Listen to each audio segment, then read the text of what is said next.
Shit. It's late as fuck. A few things I want to go over. What we've been up to. Because people are like, you should do this vlogging shit. I don't know if I ever uploaded the one I made, but I'm uploading now. Anyway, let me get my good side. Oh wait, there ain't one. Actually, it's all of it. Honey boo, fucking kill me. Anyway, so a few things I want to talk about. The Steam Summer Sale just ended. Uh, you know. Dad had to Dad had to spoil himself a little bit. Spoil himself a little bit for doing so good in his side business recently. So I picked up Total War, medieval whatever motherfucking. I had played Total War once before, but it was the Colonial Edition stuff or whatever, or in the Americas, and apparently those aren't as good. I'm not too familiar with the series, to be quite honest. I did play for about 4 hours today, actually yesterday night and today, and I'm liking it. I'm an Ages of Empire guy, so it's a little slow paced for me. Because in Ages of Empire, that shit, those games take long, but, something like Civilization, which I also like, and Total War, they seem to take a while. But maybe I'm not familiar with the Total War playstyle yet, if I should be automating more of my settlements or towns and castles and blah, blah, blah, blah, blah. So that might be part of it. But I played it, and I'm enjoying it, and I will go back to it probably. I played as France at first. I don't know why. I have no affinity for France, really. Not saying that I don't like France, but I don't know. I guess I was familiar with some of their military units, so I was like, oh, this might be fun. And I was like, okay. But so that's that. I also picked up This War of Mine, which I should have picked up in the past, and I did spend... How much time have I spent on that game? Give me a second here. I want to see. I also picked up Middle-earth and Rogue Legacy. Also Verdun. I haven't gotten a chance to try Verdun. I haven't done too much with Rogue Legacy yet because there was an issue with the downloading of it. But This War of Mine, that shit actually got me emotional at the end of it. And I try not to, well, I don't try not to be emotional, but there are very specific things that get me emotional. And I wasn't emotional throughout the entire game. It was when I found out what it was based off of that I got emotional. That it was based off of the conflict that arose in the Bosnian War. That kind of tore me up a bit. That the Sniper Junction is based off of Sniper Alley. Once I realized all those connections and I saw the connections in the game and how it's very vastly based off of the siege of, I'm not even going to try to pronounce it, but there was a city that was sieged for about, I like to say, like 3 years, or like just about 4 years. Horrible stuff. I mean, read about it, like sniping fucking kids and shit. Just look up Bosnian War siege or something. I'm sure you'll be able to find it. So that was a little hard to, kind of made it feel a little more real, I guess. I don't know. It is a third-person game, but like third-person type view. But I played this much of Shadow of Mordor.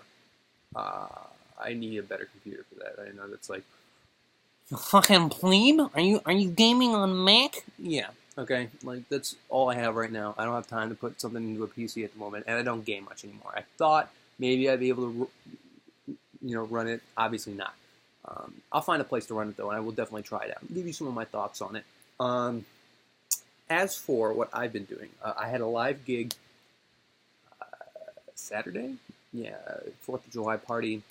First time recording live, so it's really a test run. And there were a few things. There was one point I overloaded some stuff, and my CPU on my Pro Tools failed once, but only once, so I'm kind of impressed about that, because I had all of my inputs plus more working on it, and really shout out to my interface for being able to handle all that. It was great.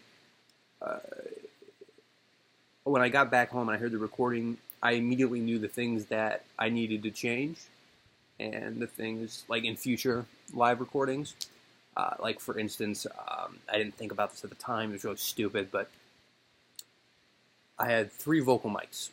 There was one microphone on the lead singer, a backup singer, and then there was a vocal mic on the drummer. And hold on. There we go. So I did all that, and I mic'd it up.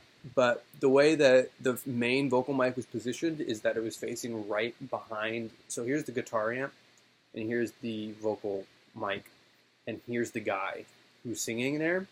I also had a microphone on the guitar amp. So while I go back and I start mixing the live vocal for the main vocals, I'm getting a lot of guitar feedback in the back, and that's fine except for when I start to EQ things, and it just starts to sound thin when combined with the other tone. It's not horrid. It doesn't, anybody who isn't, I don't think anybody's going to notice at all. But if somebody like me has a trained ear and has had a trained ear for a long time, I can tell and it's bothering me a bit. But definitely going to fix that next time around. I've gotten some clients off of that gig. The band that went there got their card. According to some of the party hosts, I left right after I was done recording. First band did a 48-minute set. The other band did a 2-hour and 30-minute set. But I left after I was tired. I had worked for 8 hours. It took us about 2 hours to set up. It was crazy. Get everything figured out, wired. It was a great first experience, though. I really enjoyed it, and I look forward to doing more live recordings because now it's kind of piqued my interest.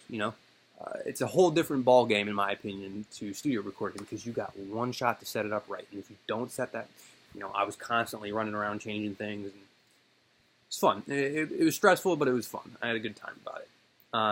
Anyway, so I had left, and so I called up one of my clients, my main client right now. Got another gig in August for them, and he was like, "Yeah, a lot of people wanted to use your services." I was like, "Oh, really?" And they're like, "Yeah." So that was good. I was in contact with the band that I was talking about before, and asked them how they wanted me to mix their live performance, meaning how they wanted it done, split into tracks, all in one thing. And this is kind of a good faith thing because I'm getting paid pretty low for this, but it's more about creating a portfolio than it is making money off of this. But it is great because I am going to make some money off this as well, so that's great. But right now the main focus is practice, and making that portfolio. Now I've talked about that forever. What else can I talk about? I did have an issue with Pro Tools recently. I want to do this warning for anybody who ever has an issue like this. So Pro Tools will do this thing. So I had it hooked up to PayPal for my subscription. And my PayPal decided to be idiotic, and it wasn't transferring. I had enough money. It wasn't doing my monthly subscription fee. So I was like, what the fuck? So I changed it, and I make it go straight to my debit card. No issue. It says I've activated my thing. We're good to go. So I'm like, woohoo, this is great. I go and I open Pro Tools, and I try to open the thing, and it's giving me a hard time, and it's talking about basically it said on the site that my thing was activated, while in reality it wasn't activated at all. So there was an iLok and a lost in translation issue. So I had to wait. I was very nervous because today I had today off of work. I was going to work on mixing, so I was very nervous yesterday because I had this issue now, and I have these deadlines for these clients, or I have these deadlines that I would like to meet for these clients, and I can't do anything about it now. I can't access Pro Tools. So thankfully, I want to give Pro Tools kind of a shout out because they answered and they got it fixed within 24 hours. And that within itself is very impressive for a company. So my anger with them was very limited. I mean, it was very there at first, but it was very limited after I realized how fast they just fixed that for me. No issues ever since. Going through 2 hours and 30 minutes of audio is going to be interesting. I've decided that my original plan for this was that I was going to mix everything in one kind of line because, I wasn't getting paid too much, and it was just a live performance. But then I thought, you know what? I need to be creating a reputation. I need to be creating, and this is my advice to anybody else doing this, Do your very, very best. It doesn't matter how much you're being paid.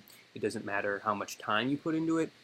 Do your very best that you are capable of doing at that time, because I'm trying to build a reputation in a business, and I'm not going to be able to do that if people go, well, if I don't give him enough money, he's not going to try hard. You don't want that reputation. So I have a wedding to go to this weekend. I'm not going to be in my home studio from Thursday to Sunday. That's a big deal for me because I am in there daily. There is not a day unless I'm having a technical problem like, what was it? Tuesday? No, Monday, unless I'm having a technical problem, that I'm not in my studio. But I will be gone from my studio Thursday, Friday, Saturday, Sunday. Ironically enough, to run sound at said wedding as well, because it's a family wedding and they asked me to, and I was like, sure. And it'll still be good, again, good practice, good things to get on a resume, as they say. Though that's not a big plus. I've run sound at weddings. Now, I've decided that I'm going to take my work with me. That I need to do this, despite the fact that I don't want to go through 3 hours of audio. And it's, each song's 3 minutes or something that these bands performed and split it up. It's going to be a daunting task. Is it going to be fun? Probably not, but I gotta show I'm dedicated. It's baby steps. You gotta climb up that audio ladder. So I'm gonna try to make those the best I can. And if I have to, after I split up everything into the tracks that they need to be, if I need to go back and remix everything to fit each track because it's a live performance. Sometimes somebody's not close enough to the mic to be singing. Sometimes they're moving around. They got it close. You got to try to. I went up later. I think halfway through the performance of one of the bands. Went, hey, can you please just like kind of hog the mic as much as you can so we can really like pick up this for the recording. Don't be afraid to do that. You really got to interact with your clients and find out what they want. I feel like sometimes I ask stupid questions. Like, of course, somebody's going to want their 46 or 48 minute performance split up into individual tracks. But I want to check anyway. So that was one of the things I told them today, because I said, listen, I don't know if you guys want this in one big thing. I think you were going to want it in tracks, but even if it makes sense to me, the client might want it done differently. And that's kind of the sacrifice you have to make, even if you know better than the client. That's not the case there, because they didn't say, well, no, I want 48 straight minutes. It's a game. There's some politics in there, and I'm starting to really like it, despite the fact that I'm realizing, oh God, playtime's over. You can't be like, oh yeah, I kind of involved in audio. No, I've got dates on the calendar for gigs now. That's a little. I kind of realized that today, and that was a little bit of a this isn't all pipe dream. I'm doing stuff. It's not at all professional, but it's getting paid, and it's gonna look good on the resume. So it's all I could ask for at this point. Anything else I really want to talk about? I don't. Oh, the thing happened with CNN. Just real quick, I want to give an opinion on this. I think CNN should have just ignored what Trump was saying. Like, it's a stupid meme, and now they've shot themselves in the foot, and now I get to watch. Like, I got nothing against CNN, but there's something that's just fun about watching something so established like that just tank in the eyes of the public. Like, good riddance, CNN, I'll give you one thing. I really like your layout, but I'll be quite honest, I frequent, CNN, I look at their stuff because that's just what I'm familiar with. I go in there knowing that there's probably bias, but again, their layout is just very easy for me to comprehend, and what little I check the news at this point, because people are reporting on the stupidest, if North Korea is attacking, they're going to tell me. I'll know. I'm not going to have to visit CNN for that news information. It's going to be on the radios, it's going to be on the TVs, it's going to be emergency alerts. That's really all I need to worry about. So, yeah. That's where I'm at, guys. Games, music, jobs, politics. Couldn't ask for more, I suppose. So, Peace, love.